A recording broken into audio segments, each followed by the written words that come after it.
감사합니다. 하나님 말씀 신약성경 요한복음 3장 16절이 되겠습니다. 신약성경 146쪽 요한복음 3장 16절입니다.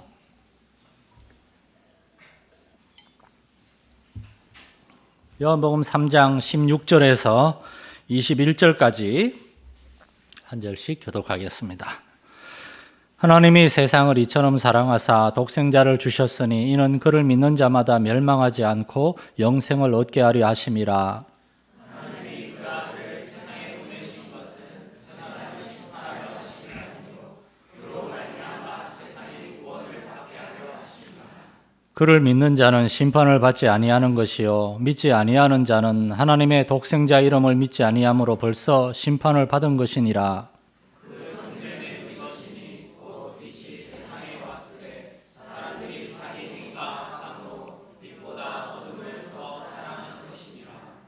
악을 행하는 자마다 빛을 미워하여 빛으로 오지 아니하나니 이는 그 행위가 드러날까 함이요.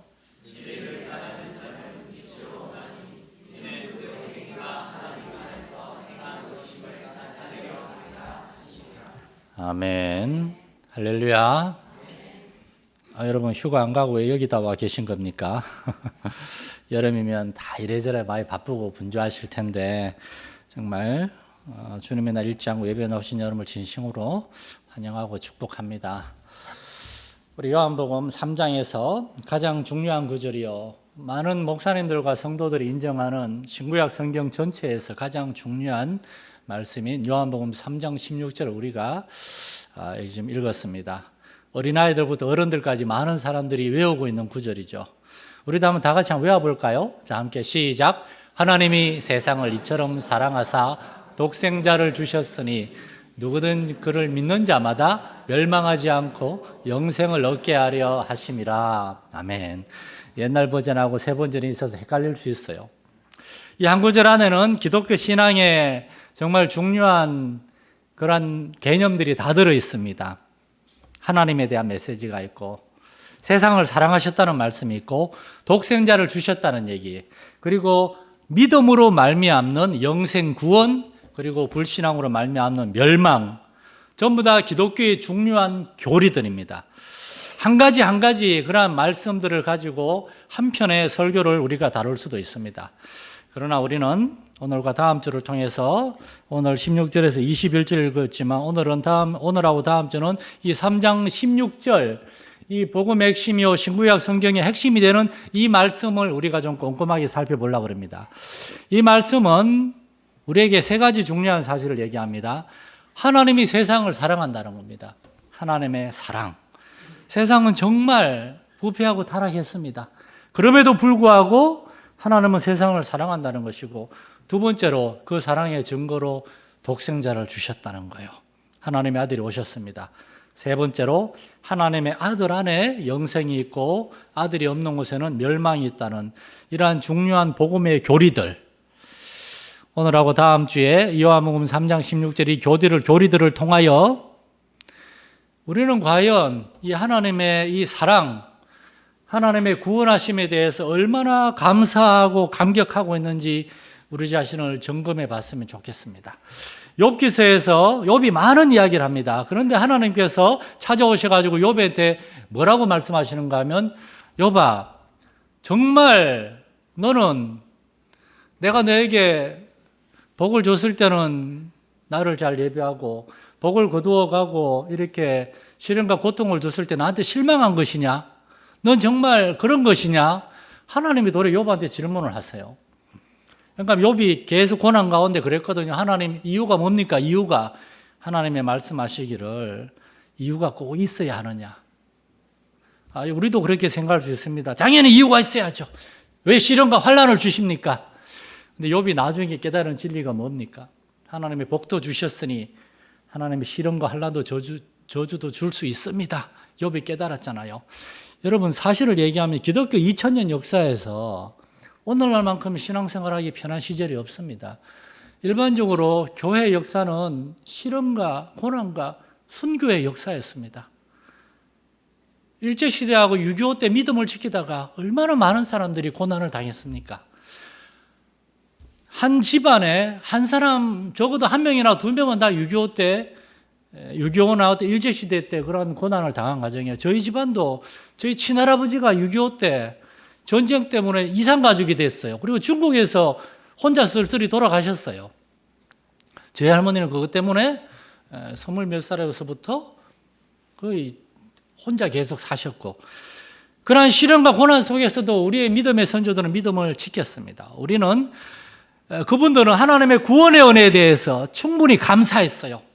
우리를 구원하시고 우리에게 생명 주시고 예수님을 보내주시고 그걸로 감사했는데, 오늘날 정말 너무나 많은 사람들이 이 구원의 은혜와 축복에 충분히 감사하지 않고 이거 외에 이것저것 요구하는 것들이 너무나 많아요.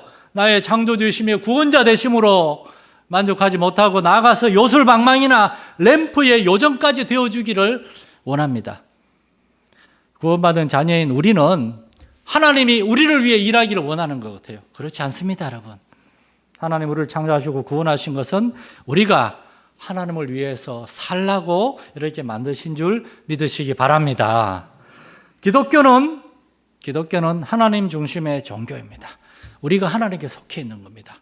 그러므로 이 구원의 은혜와 감격을 깨닫고 감사하고 나아가서 이 크고 놀라운 구원의 은혜와 축복을 받지 못한 사람들 우리가 볼 수 있어야 돼요. 그리고 그들에게 우리는 복음을 전해야 한다는 사실을 우리가 알아야 되는데, 왜 오늘날 교회가 복음을 전하지 않습니까? 왜 세상 가운데 소금과 빛이 되지 않습니까? 우리의 구원의 은혜에 대해서도 우리가 충분히 감사하지 않습니다.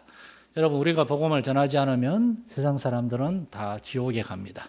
세상 사람들은 하나님을 모르고 오늘 요한복음 3장 16절 말씀처럼 멸망을 당하게 됩니다. 멸망을. 구원, 그 구원을 통해서 우리에게 주어진 새 생명, 새로운 삶, 새로운 가치관. 예수가 없는 사람들, 서로 사랑한다고 결혼해가지고 남편과 아내가 정말이지 사랑하지 못하고 서로 학대하고, 요즘 뭐 데이트 폭력이란 말이 그렇게 많더라고요. 그런 정말 정신 나간 남자들이 너무나 많습니다. 우리의 아들들을 그렇게 키워서는 안 되겠습니다. 다 세상이 죄악으로 그렇게 돼 있기 때문에요. 텔레비전이나 뉴스, 인터넷에 들리는 소식들을 보면은 정말 오늘날의 시대는 창세기 6장의 노아의 시대와 전혀 다를 것이었음을 우리는 알게 됩니다. 그래서 예수님이 오심으로 사실은 말세는 시작이 된 거예요. 때가 찼고 하나님의 나라가 가까이 왔다. 하나님의 나라가 이미 시작이 된 거예요. 우리가 세상 일에 너무나 바쁘고 힘듭니다. 그러나 여러분, 세상은 후딱 지나갑니다. 후딱 지나갑니다. 제가 마산에 처음에 왔을 때 제 아들이 초등학교 1학년 입학을 했습니다. 저기 고3이 돼서 앉아 있습니다. 이 세상 후딱 지나갑니다. 많은 우리 어른들이 처음에 함께 했다가 지금은 하늘나라에 가 계신 분들이 많아요. 며칠 전에 박 장로님이 갑자기 전화를 주셔서, 목사님 내가 몸이 좀 많이 안 좋습니다. 특별히 좀 기도를 부탁합니다. 그 전화를 끊고 난 다음에 정말 제가 많이 울었어요. 야, 옛날에 박 장로님 4세에서 여기까지 자전거 타고 오셨는데 얼마나 마음이 힘들고 답답하시면 이 젊은 목사한테까지 전화를 하시나. 사랑하는 우리 믿음의 지체들이 아픈 사람들도 많이 있고, 여러분 이러한 것들을 보면서 우리가 기억해야 될 것은 우리의 인생은 후딱 지나가는 거라는 겁니다. 성경은 분명히 말씀합니다. 한 번 죽는 것은 정해진 것이요 그 후에는 심판이 있으리니. 우리가 입고 있는 이 육체는 육신의 장막이에요. 텐트예요. 때가 되면 떠나갈 거예요. 그러므로 우리는 이 세상의 삶이 전부가 아니라 이 세상 이후에 영원한 생명, 영원한 하나님과의 교제의 삶이 있다는 것을 아시고 소망을 가지고 그것을 바라볼 수 있기를 간절히 축원합니다. 너무 속상해하지 마시고 답답해하지 마시고 그걸 볼 수 있기를 원해요. 요한복음 3장 16절 이 위대한 이 구원의 말씀을 가지고 저는 여러분에게 하나님의 구원과 하나님의 심판, 그리고 정죄가 아니라 잘못됐는데 영생, 다음 주에 바꿔놓을게요. 이 한 말씀 안에 하나님의 구원과 심판과 하나님의 영생이라는 위대한 진리가 들어있습니다. 이 각각의 주제들을 좀 여러분에게 전가하길 원합니다. 첫째는 우리에게는 하나님의 구원이 있다는 사실을 믿으시기 바랍니다. 여러분은 구원받은 하나님의 자녀고 백성이라는 겁니다. 경제적으로 어려움이 있을 수도 있어요. 질병으로 고통을 당할 수도 있어요. 점점 나이가 들면서 이제 몸이 옛날 같지가 않고 이제 인생의 어떤 덧없음과 허무함을 느끼는 그러한 시기를 넘어갈 수도 있어요. 이제 나에게 남은 날이 얼마 많지 않구나. 미국의 드와이트 무디 목사님이 천국에 대한 설교를 시작하면서 서론에서 이렇게 얘기했습니다. 이제 내가 아는 사람이 이 세상보다 천국에 더 많습니다. 그러니 당연히 내가 천국에 대해 관심을 가져야 되지 않겠습니까? 그리고 이분이 천국에 대해서, 영생에 대해, 소망에 대해서 많은 말씀을 하셨습니다. 여러분, 기독교 복음에서 가장 중요한 메시지는 우리에겐 구원이 있다는 겁니다. 창조주 하나님이 하나님을 거역하고 세상을 떠나 있는 죄인들을 여전히 사랑하시고 구원하기 원하셔서 특별한 일을 행하셨다는 겁니다. 오늘 이 말씀에서 가장 중요한 것은 하나님이 세상을 이처럼 사랑하사 세상을 위하여 구원의 역사를 베푸셨다는 말씀입니다. 감리교회의 창시자이자 우리 성결교회에도 중요한 교리적인 영향을 미친 요한 웨슬리 목사님이 35살의 나이에 그때 이제 영국에서 막 미국이 신대륙으로 개척되고 있었는데 미국으로 선교사로 가셨습니다. 미국으로 선교사로 가는데 영국에서 미국으로 가는 바다가 이제 대서양이라 그러는데 그 바다를 건너는데 거기에서 풍랑을 만났어요. 배가 막 흔들리고 뒤집힐 것 같았어요. 그 순간 요한 웨슬레는 목사님인데도 자기도 모르게 하나님 앞에 이러고 있는 거예요. 주여 살려주소서, 살려주소서, 내가 물에 빠져 죽을 것 같습니다. 마치 갈릴리 호수에서 두려워하는 제자들하고 똑같이 자기가 두려워하고 있는 것을 요한 웨슬레가 알게 되었어요. 그런데 저쪽에서 찬송이 들리는 거예요. 그래서 흔들리는 배 난간을 붙잡고 무슨 소린가 보니까 자기가 아는 사람들이에요. 모라비안 교도로 알려진 한 무리의 성도들이 그 흔들리는 배에서 모여가지고 이분들도 영국에서 미국으로 선교여행을 가고 있었는데 그 풍랑 가운데 배의 갑판을 붙잡고 이들이 찬송을 하고 있었다는 겁니다. 내 주를 가까이 하게 하면 십자가 짐 같은 고생이나 내 일생 소원은 늘 찬송하면서 주님께 더 나아가기 원합니다. 요한 웨슬리 목사님은 충격을 받았어요. 삶과 죽음이라는 그 현실을 직면했을 때, 쉽게 말하면 곧 죽을 것 같은 그러한 현실을 만났을 때 요한 웨슬리 목사님은 자기 자신은 죽음 이후의 삶에 대한 확신, 그 구원의 확신이 없다는 것을 깨닫고 너무나 부끄럽고 두려웠다 그래요. 미국에 가서도 선교 사역을 하는 동안에 많은 실패를 겪었어요. 그리고 영국으로 돌아왔습니다. 그러다가 몇 년 전에서 배에서 만났던 그 모라비안 공동체들의 모임에 기도회 갔다는 얘기를 듣고 거기에 갔어요.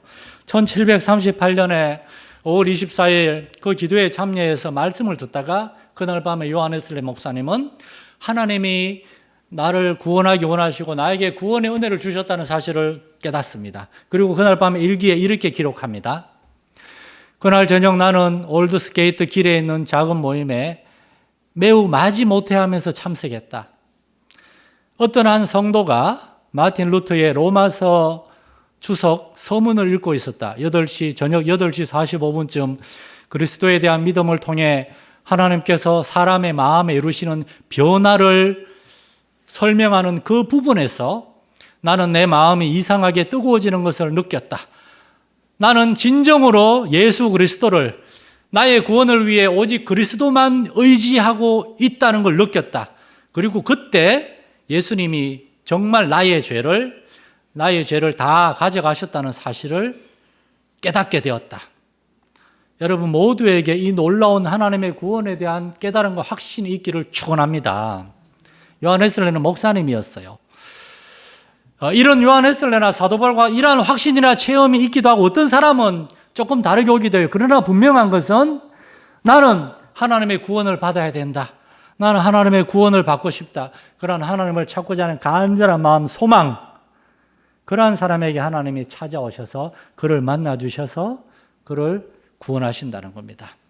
그리고 이렇게 하나님의 구원에 대해 깨달은 사람은, 하나님의 구원을 받은 사람은 그 믿음으로, 그 관점으로 다른 사람을 보게 돼요. 그리고 세상에는 정말 구원에 대해서 관심도 없고 알지도 못하고 구원 바깥에 있는 사람들이 많다는 것을 알게 됩니다. 그리고 사도 바울처럼 빚진 자의 마음이 되어서 나는 하나님의 사랑으로 구원을 받았는데 저 사람들 어떻게 해야 되는가 그렇게 보게 됩니다. 여러분 세상은 디스토피아입니다. 유토피아가 아닙니다. 유토피아는 아주 모든 것이 번영한 사회인데, 디스토피아라는 말은 오늘날 사회에 부정적이고 안 좋은 일들이 나중에 더 극단적으로 더 이렇게 악화되어서 온 세상이 아주 어둡고 불행한 시대가 될 것이다 라고 하는 그러한 미래에 대한 그러한 아주 부정적인 세계관인데, 이것이 바로 성경의 세계관이기도 합니다. 세상은 인간의 죄로 인해 점점 갈수록 악하고 타락해질 거예요. 교회 학교에서 아이들을 가르치는 선생님들은 이러한 변화를 가장 현장에서 체감하고 있습니다. 아이들이 과거에 비해서 점점 변해가고 있습니다. 저도 수십 년 동안 아이들을 가르치면서 정말 아이들이 왜 이렇게 옛날하고 달라지나? 여러분, 아이들 때문이 아닙니다. 그들을 가르치는 교육을 담당하고 있는 가정과 학교와 교회가 그러한 역할을 제대로 감당하지 못하고 있는 겁니다. 꽤 오래전에 저쪽 예배실에 있을 때 그 앞에 성론 앞에 횡단보도에 서 있는데 옆에 어떤 엄마하고 아이가 하는 얘기를 들은 거를 제가 몇 번 얘기도 했지만 지금도 잊을 수가 없어요. 아이가 엄마한테 아이스크림을 껍질을 까고, 엄마 아이스크림 껍질을 어떻게 하니까 엄마가 그냥 땅에다 버려. 그 한마디로 아이는 엄청난 걸 배운 겁니다. 아무렇게나 해도 되는구나. 그냥 버려. 그냥 거짓말 해도 돼. 그냥 너만 생각해. 그걸 이 아이는 배운 겁니다. 자기 자신만 생각하고 자기 자신의 유익을 위해서 다른 사람 왕따시켜도 되고 뭐라 그래도 되고, 하나님이 창조하신 세상에는 하나님의 법과 질서와 공의가 있음에도 불구하고, 그리고 하나님의 형상과 모양을 따라 창조된 사람에게는 그러한 하나님의 공의의 법, 양심이라고도 하고 도덕성이라고도 하는 그러한 하나님의 창조의 법과 질서가 있음에도 불구하고 오늘날 많은 부모님들과 많은 어른들과 많은 선생님들 아이들에게 올바른 것을 가르쳐주지 않습니다. 그냥 아무렇게나 살아, 그런 삶의 본을 보여주고 있습니다. 저는 아이들을 아주 엄하게 키운 편입니다. 여러분은 그렇게 생각할지 몰라도 저는 아이들을 집에서 정말 많이 혼을 냈습니다. 아이들이 저는 집 근처에서나 교회에서나 어른들 보면 무조건 인사해. 우리 애들이 외국에 살다 와서 그런지 어른들 보면서 안녕하세요 이러는 거예요. 미국식으로 이렇게. 그래서 인사 똑바로 하라고 엄청 혼을 냈어요. 우리 교회 아이들한테도 제가 좀 엄한 편이에요. 왜냐하면 저는 교회 학교를 오랫동안 가르치면서 정말 바늘 도둑이 소도둑 된다는 이러한 속담은 진리라는 걸 너무나 철저하게 경험했거든요. 어렸을 때 작은 바늘, 볼펜, 지우개, 장난감 훔쳤을 때 그게 잘못된 것을 이야기하고 혼내고 해처리로 혼내지 않고 책망하지 않으면은 아이들은 잘못된 것을 알지 못하고 그렇게 자라게 되는 겁니다. 다른 사람을 배려하지 않고 자기 자신밖에 모르는 아이로 자라고, 그렇게 자란 아이들은 뭔가 장애가 있거나 성격이 소심하거나 겁이 많거나 그런 아이들을 무시하고 왕따시키고 여러 시합시에서 괴롭히는 그러한 행동을 스스럼없이 하게 되고, 학창시절은 누구를 왕따시키는 정도로 그치지만 나이가 들고 어른이 되면은 분노 조절 장애란 이름으로 포장해가지고 내 마음에 안 들면 화내고 폭력을 휘두르고 그런 식으로 변해가는 것입니다. 성경은 이러한 인간의 현실에 대해서 정확히 얘기하고 있습니다. 모든 사람이 죄를 지었음에, 사람은 죄인이기 때문입니다. 죄인이기 때문에 악을 행하는 겁니다. 죄인들은 결코 자신을 구원할 수 없습니다. 저 정치를 보십시오. 저 정치. 파리 올림픽 하는데 올림픽 패키지가 있습니다. 가서 호텔에서 식사하고 그게 패키지에 10억이랍니다. 10억.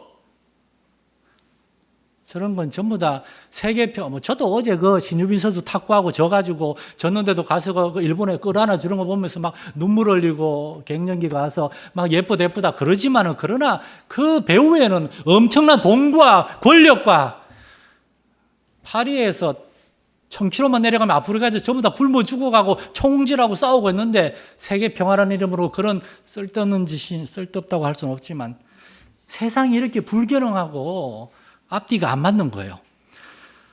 여러분, 더 나가면 정치적 얘기밖에 안 되니까 요한복음 3장 16절에 주님은 분명히 말씀하십니다. 그 정죄는 이것이니 곧 빛이 세상에 왔으되 사람들이 자기 행위가 악함으로 빛보다 어둠을 더 사랑한 것이니라. 사람들은 죄인입니다. 사람들이 왜 예수님을 믿지 않습니까? 자기 행위가 악한 걸 아니까요. 그러니까 예수님을 싫어하는 거예요. 예수 믿는 사람을 싫어하는 거예요. 그리고 그들은 계속해서 악을 행합니다. 그러므로 이러한 세상은 반드시 구원을 받아야 됩니다. 예수 믿는 사람들은 우리가 어떤 세상에 살아가고 있는지를 알아야 돼요. 두 번째 오늘 본문의 메시지는 심판입니다. 심판과 멸망. 이 요한복음 3장 16절 메시지에는 하나님의 심판과 멸망의 메시지가 들어있어요. 하나님이 세상을 이처럼 사랑하사 독생자를 주신 이유는 하나님의 아들을 믿지 않으면 멸망할 것이기 때문에, 하나님이 우리를 구원하시는 이유는 하나님 우리를 안 구해주면 우리는 멸망하실 것이기 때문에, 나중에 핵폭발이 일어나서 지구가 멸망하는 게 아닙니다, 여러분. 우리가 나중에 때가 되어서 하나님이 정하신 인생의 때가 끝나면 우리는 하나님 앞에 가게 돼요. 하나님의 심판대 앞에 서게 돼요. 그때 우리는 하나님이 없으면, 예수를 안 믿으면 우리는 멸망할 것이기 때문에. 여러분, 저번에 우리가 이제 성령의 역사하심에 대해서 여러분 공부했는데, 성령의 역사하시는 첫 번째 역사가 뭐라고 그랬습니까? 우리 안에 죄를 깨닫게 하는 거예요. 제가 고등학교 3학년 때 정말 새벽 기도에 기도하다가 가장 먼저 깨달은 것은 그전에 너무 억울했어요. 너무 정말 고등학교 3학년 되고 있는데 너무나 답답하고 힘들었어요. 뭘 해야 될지 모르겠고. 그런데 제가 은혜를 받으니까 막 제가 너무나 부끄럽고, 하나님이 저에게 얼마나 많은 복을 주셨는데 그걸 깨닫지 못했구나. 우리 아버지 어머니가 어리고 힘든 중에서도 정말 열심히 그렇게 법 없이도 살 사람처럼 열심히 살아가고 있었다는 걸 제가 그때 깨닫게 됐어요.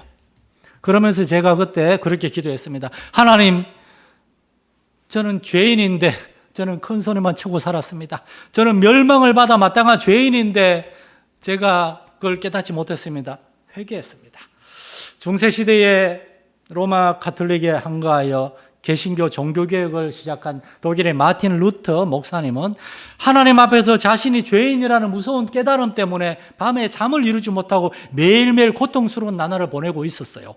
그러다가 마침내 로마서 말씀을 통하여 하나님이 그 아들 안에서 우리의 죄를 다 짊어지고 해결하셨다는 것, 우리의 죄의 옷은 예수님이 다 지시고 예수님의 의의 옷이 우리에게 입혀졌다는 이 사실을 깨달았을 때에 그의 안에 죄책감과 두려움이 떠나가고 하나님께 감사하게 되고 참 자유를 얻었다고 그래요. 여러분, 우리가 하나님 앞에서 이런 우리의 죄의 무게에 대해서 진지하게 깨달을 수 있기를 축원합니다. 예수를 믿어도 우리는 계속 죄를 지어요. 우리는 죄 가운데 살아가요.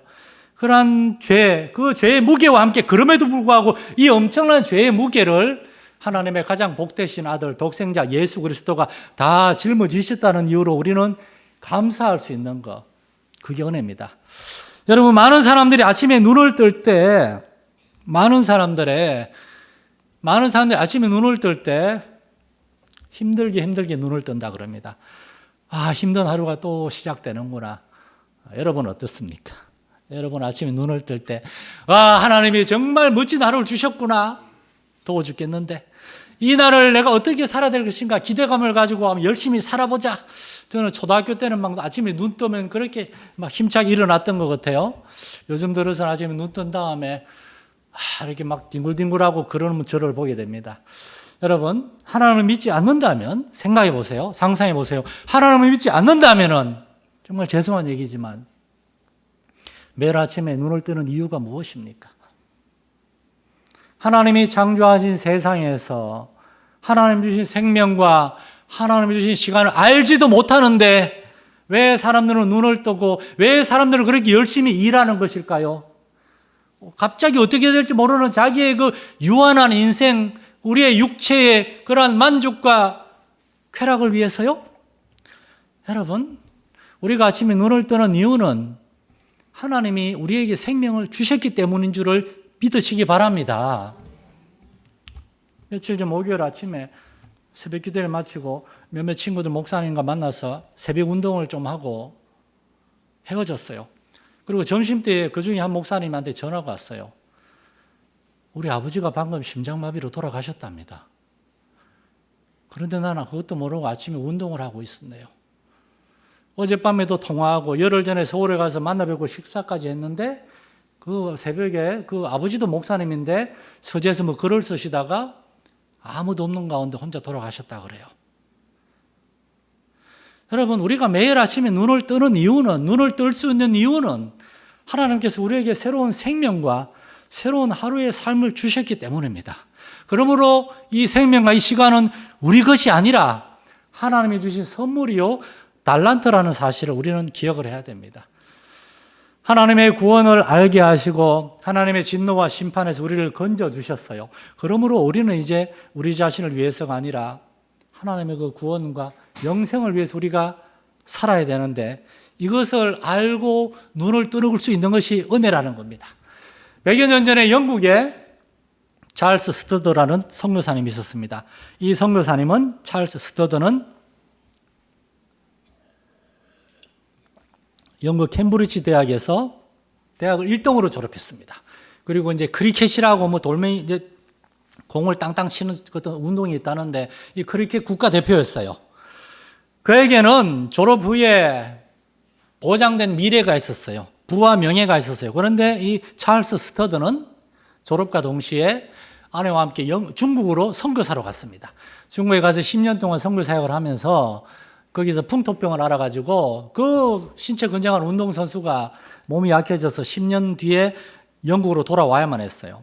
사람들은 그가 이제 영국에서 건강을 얻으면 이제 크리켓 선수로 영국에서 그렇게 살겠지 했는데, 건강을 회복한 다음에 그는 아프리카로 선교사로 나가겠다는 거예요. 그러자 사람들이 그를 말렸습니다. 그들에게 이 찰스 스터더 선교사는 이런 말을 했습니다. 하나님의 아들 예수 그리스도가 이 땅에 오셔서 나를 위해, 나를 구원하시기 위해 십자가에서 죽은 게 참으로 사실이라면, 그것이 참으로 사실이라면 내가 예수님을 위해 바치는 그 어떤 희생도 결코 지나치다고 할 수 없습니다. 내가 주님을 위해 아무리 희생하고 헌신해도 그것은 너무나 작은 것에 불과할 뿐입니다. 사랑하는 성도 여러분, 하나님이 정말 살아계시고 하나님이 온 세상을 창조하시고 다스리는 것이 진리임을 믿으시기 바랍니다. 그렇다면 그 하나님이 저와 여러분을 구원해 주셨는데, 그 하나님을 위해서 우리가 살고 고난을 당하고 어려움을 당하고 그 하나님을 위해서 순종하는 것이 어떻게 큰 희생일 수가 있겠습니까? 세상은 하나님의 진노 아래에 있고 영원한 멸망을 향해 나아가고 있습니다. 지구상에 끊임없는 전쟁과 테러와 기후위기, 자연재해 등등 불행한 소식들이 끊이지 않는 이유는 다른 게 아닙니다. 사람들이 하나님을 거역하고 하나님께 죄를 지었기 때문입니다. 그런데도 하나님이 세상을 심판하지 않는 것은 기다리고 있는 거예요. 하나님은 두 가지를 기다립니다. 첫째, 하나님의 창조와 구원과 생명을 받았음에도 이것을 모르는 사람들이, 불신자들이 하나님을 알고 이 창조 세계 안에 분명히 보여 알 수 있는 하나님의 그 신성, 하나님의 증거들을 알고 전도자들의 메시지를 통해 하나님을 알고 한 명이라도 회개하고 돌아오기를 하나님은 기다리고 있는 것이고, 두 번째로 하나님은 또 기다리고 있는 겁니다. 하나님의 구원받은 자녀가 되어서 교회의 지체가 되어서 하나님 나라의 백성이 되었음에도 불구하고 하나님의 은혜와 축복에 대해 합당하게 감사하지 못하고 하나님의 나라와 영원한 생명을 바라보면서 주변의 불신자들을 돌아보면서 살지 못하고 있는, 오로지 자기 자신만을 위하여 살고 있는, 영적으로 잠들어 있는 교회가 깨어나서 하나님의 구원받은 자녀로서, 영원한 심판과 멸망에서 건진받은 자녀로서 복음을 전하는 그러한 교회와 그리스도인이 되기를 하나님은 기다리고 계십니다. 우리의 상황이 어떠하든지 어떠한 어려움을 겪고 있든지도 말입니다. 지금부터 약 2600년 전에 이스라엘 땅에는 예레미야라고 하는 선지자가 있었습니다. 그는 하나님의 택하심을 받았음에도 불구하고 하나님을 거역하고 있는 이스라엘을 위하여 복음을 전하고 기도했습니다. 회개하세요, 회개하세요. 하나님께 돌아오세요. 하나님의 큰 은혜와 축복을 불구하고 하나님을 버리고 예배하지 않고 우상을 섬기고 있는 백성들을 위해 복음을 전했는데, 그러나 백성들은 끝내 돌아오지 않고 마침내 예레미야의 때에 바벨론 제국이 쳐들어와 가지고 이스라엘은 멸망했어요. 수도 예루살렘 성벽이 무너지고 예루살렘 성전이 약탈당하고 많은 사람들이 포로로 잡혀갔습니다. 전쟁이 끝나고 폐허가 된 예루살렘 성읍을 다니면서 선지자 예레미야는 하나님께 이렇게 기도했습니다. 예레미야 애가 3장 17절 이하에 주께서 내 심령이 평강에서 멀리 떠나게 하시니 내가 복을 내어버렸으며 내가 이르기를 나의 힘과 여호와께 대한 내 소망이 끊어졌다 하였도다. 내 고초와 재난 곧 쑥과 담즙을 기억하소서. 내 마음이 이를 기억하고 내가 낙심이 되오나 그러나 이것을 내가 마음에 담아두었으니 오히려 나의 소망이 되었음은 여호와의 인자와 긍휼하심이 크심으로 무궁하심으로 우리가 진멸되지 아니할 것임이니이다. 그러면서 느헤미야는 잘 들어보세요. 나라가 망하고 성전이 파괴되고 많은 선지자와 백성들이 다 포로로 잡혀간 그런 모든 하나님께 대한 믿음과 소망이 다 끊어져 버린 것 같은 그때에 이 선지자는 오늘날 많은 사람들에게 찬양으로 불려지고 있는 위대한 믿음의 고백을 합니다. 이것들이 아침마다 새로우니 주의 성실하심이 크시도소이다. 내 심령에 이르기를 여호와는 나의 기업이시니 그러므로 내가 그를 바라리라. 기다리는 자들에게 구하는 영혼들에게 여호와는 선하시도다. 사람이 여호와의 구원을 바라고 잠잠히 기다림이 좋도다. 여러분 잘 아시는 주의 인자는 끝이 없고 주의 자비는 무궁하며 아침마다 새롭고 늘 새로우니 주의 성실이 큼이라. 성실하신 주님. 이 찬양은 시편이 아니라 패망한 나라 한가운데에서 부른 예레미야 애가에 나오는 구절에서 나온 찬양입니다. 사랑하는 성도 여러분, 하나님의 심판과 멸망을 향해 나아가고 있는 세상, 그런데 하나님이 독생자를 주심으로 저와 여러분을 구원하셨습니다. 우리의 삶이 하루하루가 지겹고 힘든 일들이 연속일 수도 있어요. 갑작스럽게 맞이한 시련과 환난으로 우리의 마음이 툭 떨어져 있을 수도 있어요. 그럼에도 불구하고 우리는 십자가를 지고 가는 예수님이 하나님께 소망을 두고 끝까지 순종하심으로 끝까지 하나님께 소망을 두고 기다림으로 마침내 하나님의 놀라운 구원의 역사가 나타난 것처럼 우리도 하나님 주신 생명과 시간 안에서 하나님의 구원에 감사하며 하나님께 소망을 두고 기도하며 나아간다면 반드시 하나님에 대해 하나님의 방법으로 하나님이 일하실 줄을 믿으시기 바랍니다. 그때 우리는 우리 주변에 아직도 이 하나님의 구원, 이 은혜와 사랑을 깨닫지 못하는 사람들에게 이렇게 이야기할 수 있는 겁니다. 하나님이 세상을 이처럼 사랑하사 독생자를 주셨으니 이런 것을 믿는 자마다 멸망하지 않고 영생을 얻게 하려 하심이라. 아멘. 기도하겠습니다. 하나님 아버지, 세상은 심판과 멸망을 향하여 나아가고 있고 우리 성도들 한 사람 한 사람의 개인적인 삶에도 크고 작은 시련과 어려움이 끊이지 않고 있는 이때에 우리는 무엇을 위하여 아침에 눈을 뜨는 것입니까? 하나님은 왜 우리에게 생명과 시간을 허락하시는 것일까요?